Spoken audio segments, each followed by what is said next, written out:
Hello, everyone.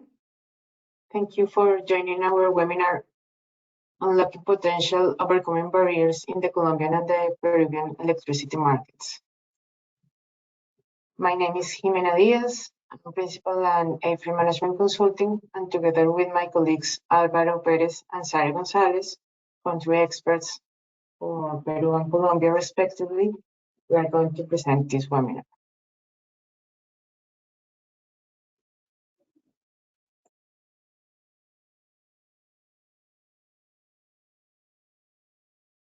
Before we get started, if you have any questions, please use the question box. We will do our best to answer them at the end. And also mention that the slide pad and the recording will be available after the webinar.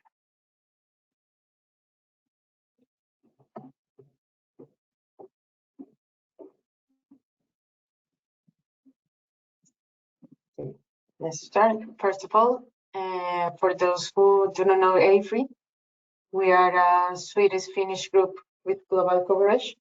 We are part from the Management Consulting Division, from we can offer a complete and robust advice to our clients from the service lines perspective, supported by country experts and the transversal expertise clusters, in addition to the wider AFRY group. Regarding Latin America, since last year, we have an office in Bogota, from where we support our business in the Latin countries that we have a standard coverage. By those, I mean Panama, Colombia, Peru, Chile, and Brazil. For each of these countries, we periodically produce our AFRY independent market report, as you can see in the next slide, which this report contains all the country information with the latest market developments, the hot topics, and of course, our wholesale prices projections up to 2050 for 3 different macroeconomic scenarios. Getting down to business, I will make a brief introduction and then I'll lead my colleagues and go deeper in each country market outlook. We decided to do this webinar on the Colombian and the Peruvian markets because of the similarities. In the left side, you can see Colombia with an installed capacity of 18 gigawatts as 2022. Most of the installed capacity is hydro, coupled with thermal plants, mainly of natural gas. But the renewable capacity is still very limited. There is only 190 megawatts of solar PV capacity and 18 megawatts of wind. However, this is expected to change as we have almost 6 gigawatts of solar and 1.2 gigawatts of wind projects that are expected to be connected in the short term. In the case of Peru, the installed capacity is just over 13 gigawatts. Hydro and natural gas power plants represent the 41% and 32% of total installed capacity, respectively, in 2022. But also, wind and solar PV plants are combined only 5% of the national installed capacity. So these are very dominated hydro and gas power countries that has a really low renewable capacity. In the next slide, we can see that the both graphs show the prices are negatively correlated with respect of hydropower generation. Given the reliance on the hydro, these markets are really exposed to increases to prices when there is a scarcity, water scarcity. So In Colombia, lowering the usual high percentage of hydro implies higher gas generation, which this commodity has are at international prices level.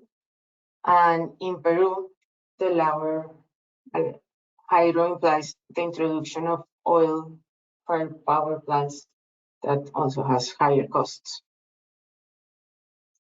I hand over to my colleagues now who will elaborate each country, commenting how increasing the renewable generation will support the dry seasons through this resource complementarity and the perspective of the renewable development in each country. Sorry. Thank you, Jimena. Hello, everybody. I'm Zaira Gonzalez, and I work in the Colombia office at AFRY. I'm going to talk about the Colombian outlook and key challenges. Next, please.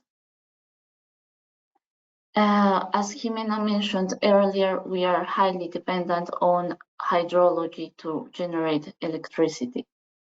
The last main hydroelectric that was built is Hidroituango. That is a big hydroelectric of 2.4 gigawatts, and half of it was commissioned recently and it's currently operating.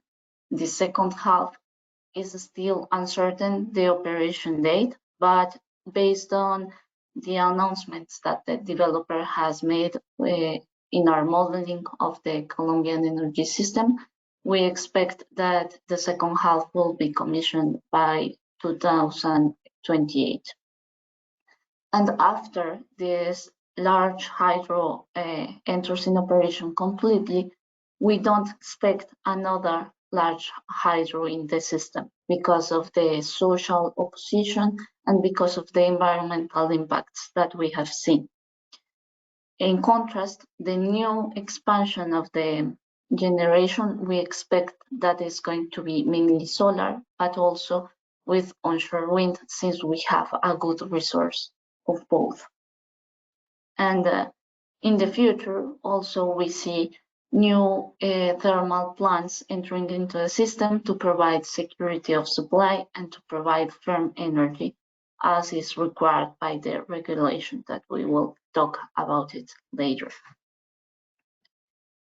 Next, please.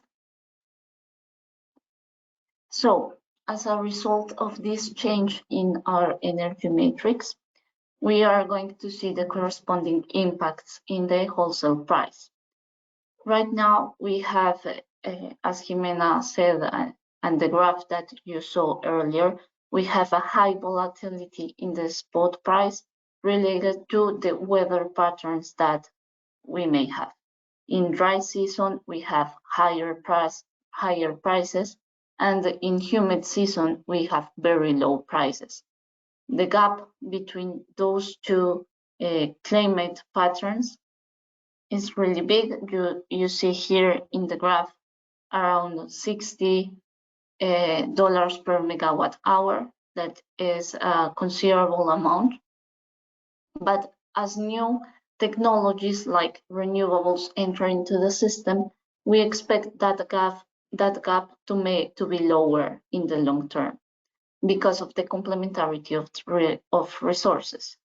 When we have dry season, we have abundant sun and wind, and when we are in a rainy season, the solar generation is lower. So this complementarity makes that when we are in a dry season, we will cover that missing hydro generation with renewable generation, and that will help to stable the price in the long term. And that is in the long term because we model the system up to 2050, and we assume that if it's economically feasible and it's attractive for an investor, new capacity will be developed, and mostly renewable capacity. But in the short term, we have a perspective based on the developments that have been made lately in the country. So what are the projects that are going to be commissioned in the short term? And here we have the right graph. We have 4 gigawatts that have environmental license. That is an important procedure here in Colombia. And we have the grid connection of about 19 gigawatts. We are going to come back to this later. And we have around 3 gigawatts of renewable projects that have obligations with the system. On one side, we have the firm energy obligations, and on the other side, we have long-term obligations. So the project needs to generate energy to sell it to these long-term contracts. And a small portion that we have operational today, that is less than 1% of our current generation. Coming back to this big bar of the grid connection, of the projects that have grid connection, it's important to mention that the grid connection is a big challenge and a bottleneck for projects in Colombia. And the government, being aware of that, has updated the regulation and has changed the connection process to make it smoother, to make it faster and more transparent to all the parties involved. But this process is new, and the Colombian authorities are still learning how to do it and how to deal with a big amount of requests. So there are still some delays, and the answers sometimes are not as transparent as they were intended in the first place. The first round of this new process was made last year, and the results were published early this year. As part of this first round, around 7.5 gigawatts of connection were awarded, most of them to solar projects, but also an important portion of wind projects. And before that, there were already around 11 gigawatts of different projects of different technologies that had connection.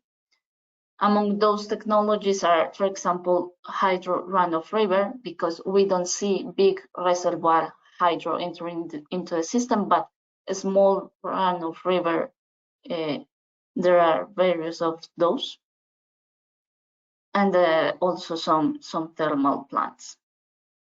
The new process that started this year, and that because of the different delays of the process will end in 2025, received more than 85 gigawatts of requests. This means more than 1,000 of projects requesting connection to the grid. And that is why I said that the Colombian authorities are still learning how to deal with all those requests, because the capacities, the human resources and the capacities of the entities is small for this. And we are adapting to that. Next, please. Well, let's talk about the mechanisms in place to ensure the system expansion. For renewables, the government identified a challenge that was really important, and is that in the PPAs market in Colombia, the duration is usually 2 to 5 years. There is no long-term PPAs usually, and that was a big restriction and a big barrier for projects, because you need to ensure a stable income for a long time in order to the bank to lend the money for the project and to enable the project finance. Identifying that, the government established a renewables auction that is based on long-term contracts. The product were contracts of 50 years, and they connected the willingness to pay of the retailers with the price offered by the renewable projects in different shapes and sizes. The first auction was held in February 2019 and was not successful. It was declared void, but with the learned lessons of that auction, a new auction was called in 2019 again in October, and this one was successful. Another auction was called in 2021, and as a result of all of that, around almost 2.5 gigawatts of projects were awarded with long-term contracts and with compromises to generate energy to supply the retailers of those contracts. This was important for the deployment of renewable energy, but in August this year, the Colombian State Council declared invalid the legal framework for these auctions because the competence consultancy to the superintendents was not fulfilled because publishing the decree. And now, if a new auction were to be called, we will need a new legal framework for that. And it is uncertain if this new government that has been in place since August in 2022, it's uncertain if this new government is going to pursue new auctions and it's going to establish a new regulatory framework for that. As an alternative, we also have private auctions in which the retailer may call an auction to get bids from different renewables generators and as a result have a long-term contract with a renewable generator. And that is because by law, there's an obligation for the retailers that 10% of their demand has to be supplied with renewable energy. But this is not being enforced in this moment because there are not enough projects, renewable projects, to cover this 10% of the demand of every retailer. But aiming to satisfy that target, retailers may have private auctions. We don't see any private auctions in the short term. There has been no announcement to do it, but we are watchful of future developments. And on the other hand, to ensure the system security of supply, we have the reliability charge. That is a mechanism to remunerate the availability to generate energy whenever the system needs it. And usually, when does the system need it? When there's a dry season and we have low hydrology. So this reliability charge is awarded with auctions that, depending on the technology, award a different amount of firm energy. For thermal generators, almost all their output is firm because they don't have the fluctuations of a natural resource. But with renewable and with hydro generators, well, their firm energy is lower because they depend on variable resources that they cannot control. The next auction of the reliability charge is going to be held in February 2024, and the goal is to assign firm energy obligation for the period of 2028 onwards. For new projects, the the reliability charge auction awards this remuneration for 20 years. So it's a good source of income for projects. The last auction was held in 2019, and the closing price was around $15 per megawatt hour. And there are also firm energy obligations for existing plants, not only for new ones, but for the existing plants, this obligation is renewed yearly according to the firm energy that they can provide, depending on the technology. In the next reliability auction, at the same time that obligations are awarded to new plants, there's going to be an awarded for existing plants too. Usually, if there's no reliability charge auction for new plants, anyway, the existing ones get the reliability charge yearly renewed. Next, please. Well, for the next reliability charge auction, we made some sensitivities to the energy balance made by the regulator, that is CREG. CREG, to decide if there's need to call a new reliability charge auction, verifies the firm energy balance. It takes a demand that is based on the demand projections of the planning unit called UPME. And based on that, CREG sees if there is enough firm energy to cover the demand, or if it's a deficit, we need a new reliability charge auction. In this case, CREG took the base demand of the projection of UPME and also a scenario of high demand that is 3% higher than the base demand. This is because the Colombian demand has been growing at a rate higher than the historical rate. So CREG considered those two scenarios. And regarding the firm energy available, that is also called ENFIC in Spanish, CREG considers the firm energy already assigned, meaning the existing projects that have firm energy, and that it counts for 2028 onwards.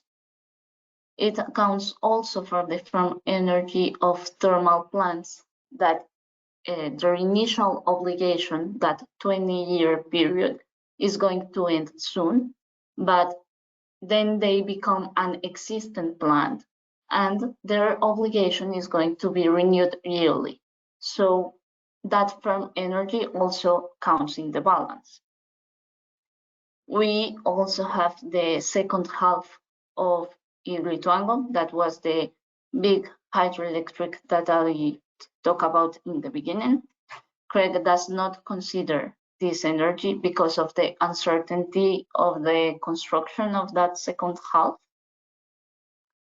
And CREG also considers the firm energy from renewable projects that were awarded in the long-term contract auctions that were held by the government before the decree was declared null.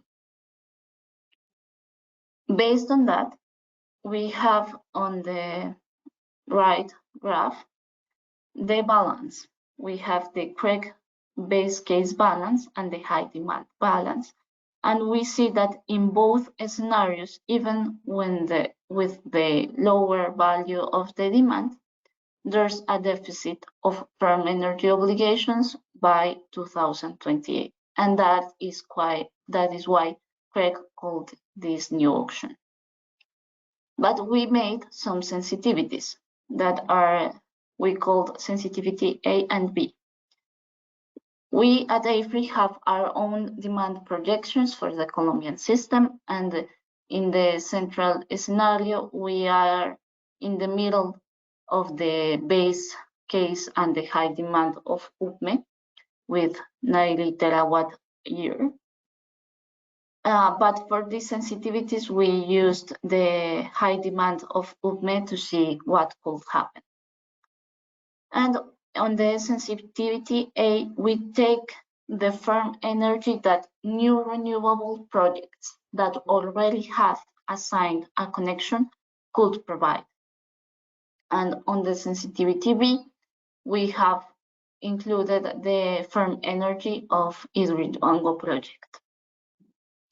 And we see in the sensitivity A that even with 3 gigawatts of renewable projects that will come online in the system, there will still be a deficit. Sorry,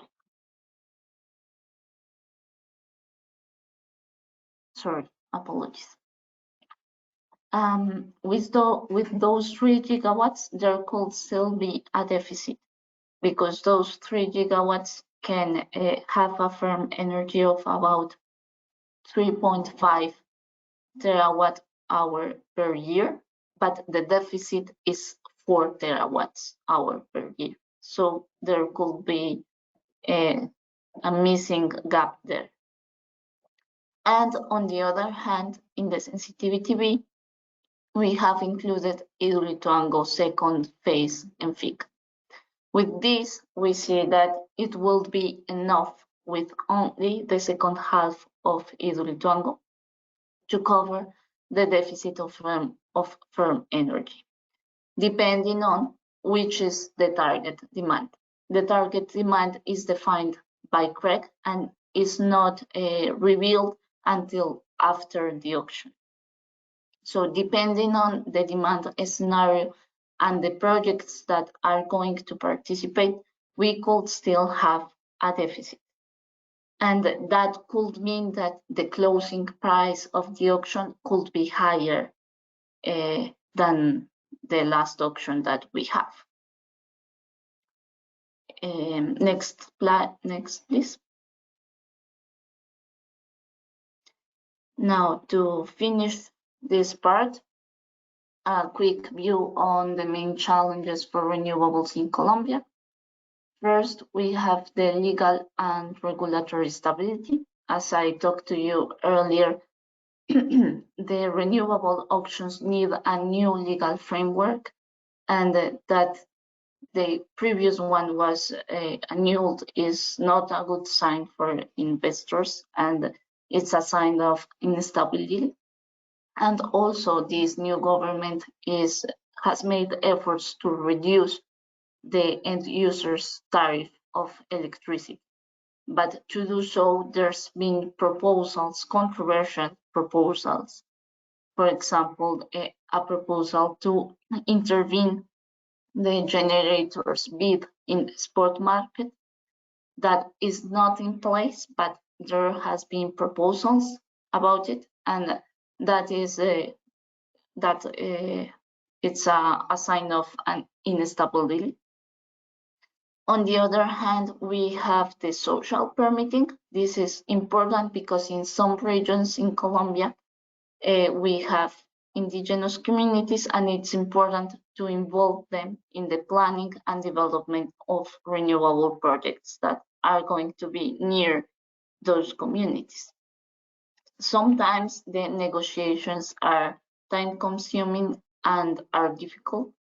It might cause delays in the projects, and this is a big challenge for renewable projects in certain areas of the country. We have also, as number 3, the grid access. As I told you earlier, there's a big interest in grid connection points, and the capabilities of the authorities are small compared to the requests that they are getting. So to get this process right and to implement the updated process is going to be important for the development of new projects. Regarding the transmission expansion, we have also delays because of this, because the expansion of the transmission grid is not coordinated with the generation mix expansion, and sometimes, as it happens now, we have more requests than what can be connected. Those 85 gigawatts that have requested access in this year process, there's no room to connect them all, only a small part of that. And we will need to expand our grid to allow the entrance of new projects.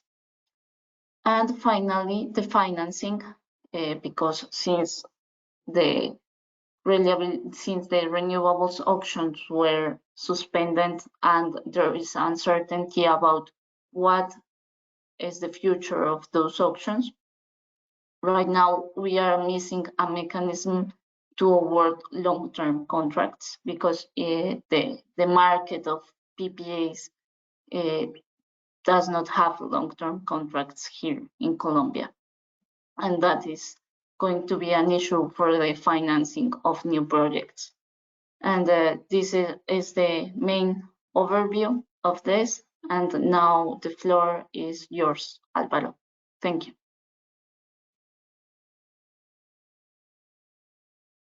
Thank you, Taira. So, thank you very much. My name is Álvaro Pérez. I work as manager at AFRY. I'm in charge of the Peruvian market report and the Peruvian market. So today, as Jimena introduced, we're going to present an overview of the Peruvian market with the key challenges that it faces. So before we start, probably the two main characteristics of the Peruvian market are ones Jimena already said at the beginning of the presentation. The Peruvian electricity market is dominated mostly by thermal generators, so namely CCGTs and liquid fuels, despite the contribution of liquid fuels is limited, and also on the other side, hydro power plants with a residual or a marginal presence of renewables, let's say solar PV and onshore wind. And the other characteristic is the average price. So typically, wholesale prices or the average marginal price in Peru is very low, especially if we compare to other international markets. So as we can see on the top left chart, over the past 8-10 years, the price has moved between the $20 per megawatt hour down to even below $10 per megawatt hours. And the explanation behind this is because Peru currently counts with domestic natural gas reserves. And this natural gas has a regulated price to produce electricity in a way that the electricity price reflects this very low regulated natural gas price. And this is also one of the hurdles or one of the barriers that is preventing a mass or a higher deployment of renewable resources. In addition to that, if we take a look at the bottom left chart, we can see together with the average price, the max and the minimum price, as well as the volatility. So volatility typically in Peru has been introduced due to the weather patterns. So basically during the periods of low hydro generation, liquid fuels generators are committed and they increase prices since there's no alternative and there's not a very diversified mix.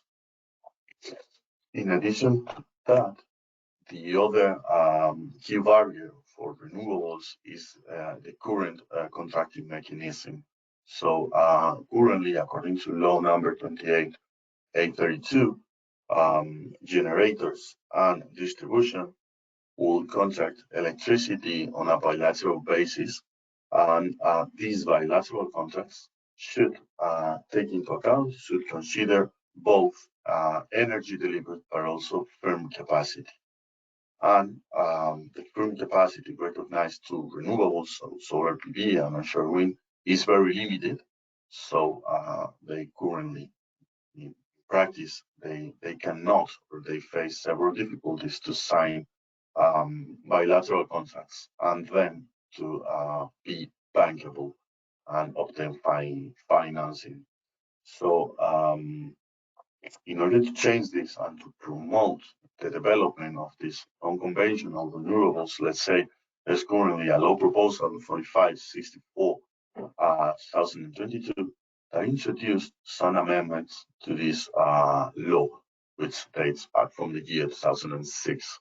So basically, the 2 points are to separate remuneration of firm capacity and energy and to define new hourly demand laws in order to match generation profile to the different technologies. So the first one is the key, and is what we believe from AFRY that will enable the development of more renewable capacity or additional renewable capacity, especially for solar PV, since currently the firm capacity recognized for solar PV is very limited, close to zero.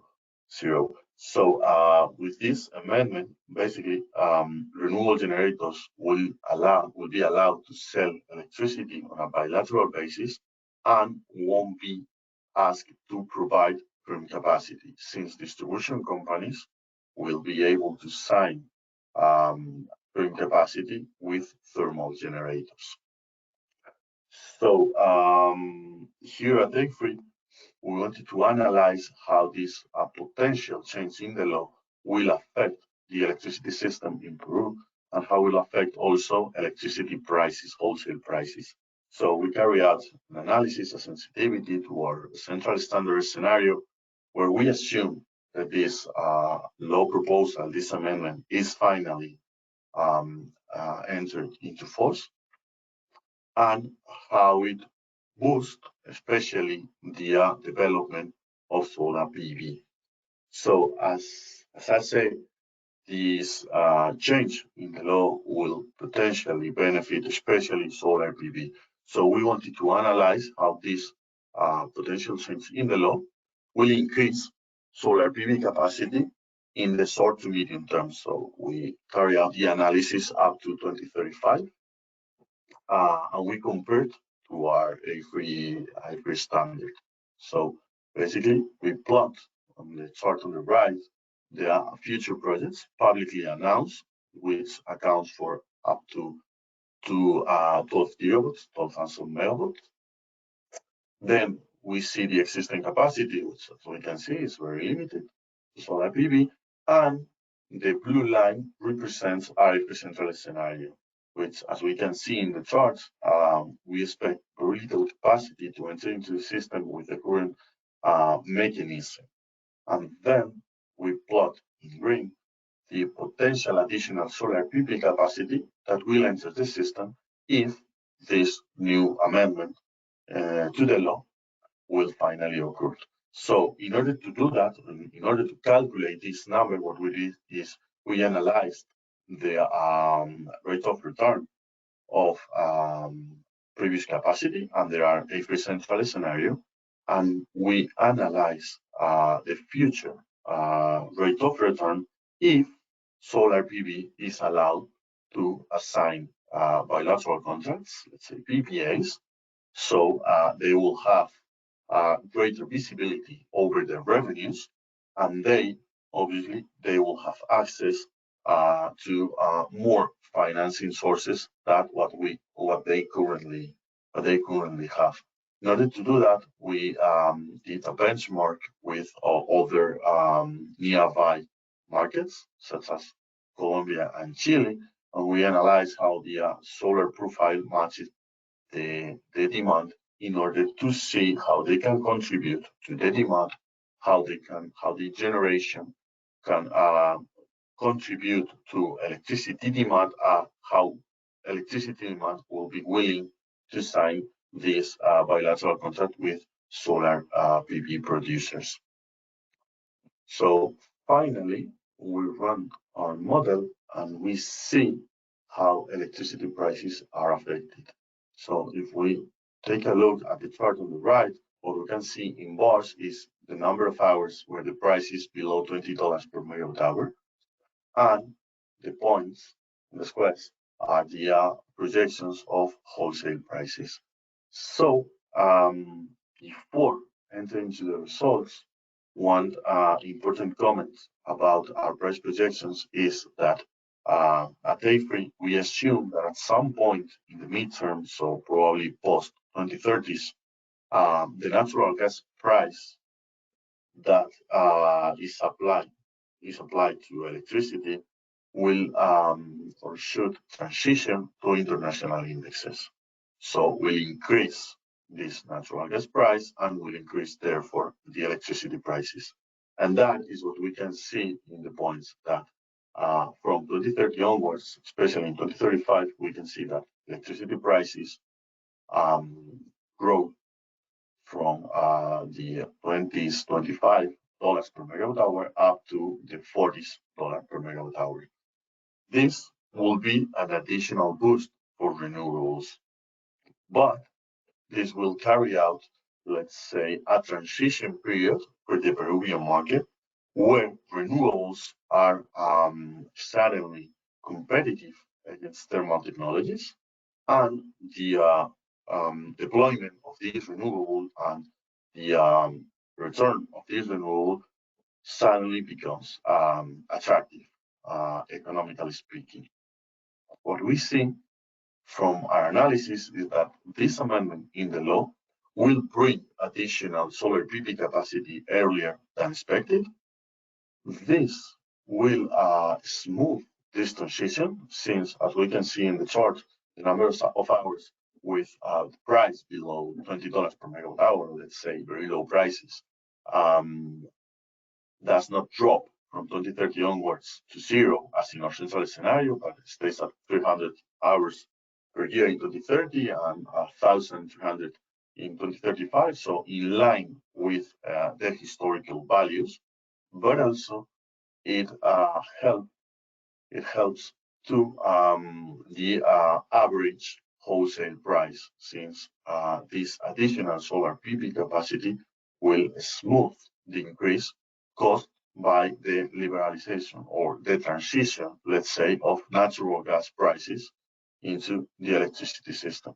So what we can see, or what we conclude from our analysis, is that in addition to this transition to international natural gas prices that obviously will increase electricity prices, but will help the deployment of renewable sources, this amendment in the law that, let's say, does not need any financial support will enable the additional deployment of solar PV, but also onshore wind, despite this analysis only focused on solar PV, that will smooth and will help with this transition and will provide the Peruvian electricity market with still very competitive prices, even with natural gas transition, but also will help to diversify and increase security of supply of the Peruvian electricity market. So it won't be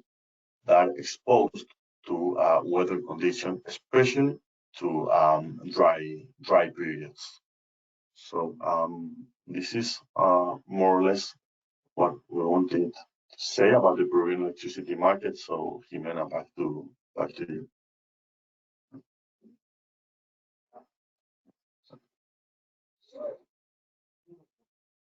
Thank you, Alvaro and Zaira.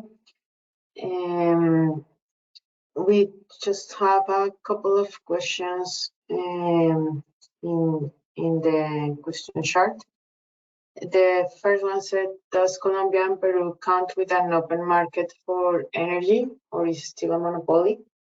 Both Peruvian and Colombian electricity markets are free enter for generators in order to compete, to promote the competence. That was a quick question.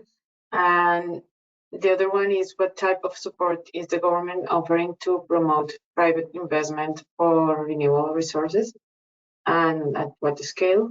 We have commented a little bit about it, but I will let Alvaro and Sarah respectively answer for each country. Well, for Colombia, as I said, we had the long-term contracts auction for renewables that now it's uncertain if new auctions are going to be called. We have the reliability charge that benefits also the renewables, and we have some tax incentives in the law to reduce the taxes of the generators of renewables. That's all in the Colombia side. Thank you. So with regards to Peru, it is indeed free entry market for generators. There are several players currently developing renewable power plants in Peru, despite market conditions. That's what we've seen in the markets, from AFRY. With regards to incentives, it is true that is no specific incentive to support renewables, or let's say solar PV and onshore wind. Nonetheless, the very good resource, both of wind and solar of Peru, we need to remember that at the south of Peru, part of it is the Atacama Desert with very high solar resource, similar to the Chile one, and the north of Peru counts with a very good onshore wind resource with load factors closer to the 40, 45, even 50%.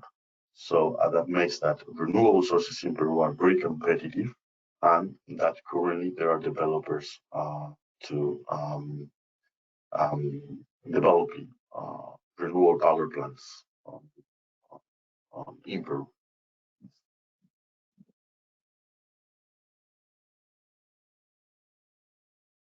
Thank you, Zaira and Alvaro. We have a question that says, what is the long-term price that will promote long-term reliability in the Peruvian system? Can the system operate with a $20 per megawatt in the long term? I don't know if it was for the Peruvian market specifically, but maybe you can give us Alvaro the insight for the Peruvian market.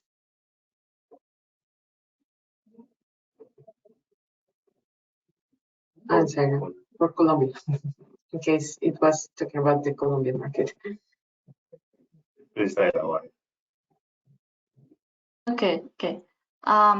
Well, the last closing price of the reliability charge auction was $15 per megawatt hour.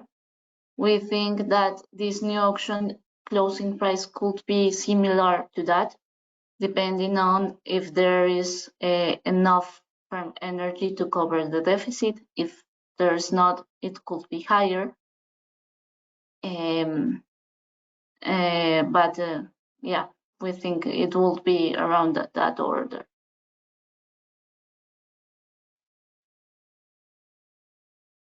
Albert, go ahead. Thank you. So with regards to Peru, what we focus in the long term, as we see, is that at some point natural gas price should transition to international index, because Peruvian natural gas reserves are not, let's say, infinite. Indeed, they are limited. They are forecasted to last for the next 19, 20 years. So they should transition in order to promote renewable sources. And then the price should be closer to the LCOE of the onshore wind and the solar PV.